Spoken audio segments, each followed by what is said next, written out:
Hello नमस्कार दोस्तों, कैसे आप लोग? आशा है कि आप लोग अच्छे और स्वस्थ होंगे। दोस्तों, खेसारी लाल यादव जी का पहला सुपर छठ गीत आ गया है 2025 का, जिता दी छठी माई। एक विधायक जी के ऊपर यह गाना बनाया गया है, काफ़ी अच्छा है। छठ पूजा का पहला सॉन्ग है इस साल 2025 का, जिता दी छठ माई। तो जिता दी छठ माई, इसमें सॉन्ग का नाम है, सिंगर है खेसारी लाल यादव, फिट में है हिमा कश्यप है, लिरिक्स है कृष्णा बेदर्दी की और म्यूजिक दिए हैं विपुल जी। तो डायरेक्टर है रवि पंडित, एडिटर है दीपक पंडित। तो काफ़ी अच्छा है दोस्तों, देखना ना भूलिएगा, देखिएगा ज़रूर।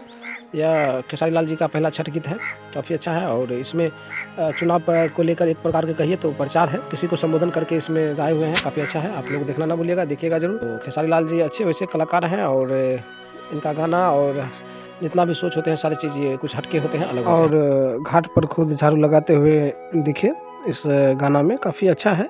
और ये साफ़ सफाई खुद से कर रहे हैं, तो ये पूजा पाठ है, एक धार्मिक त्यौहार है, इसमें सब मिलजुल कर करना चाहिए। जय हिंद दोस्तों, नमस्कार।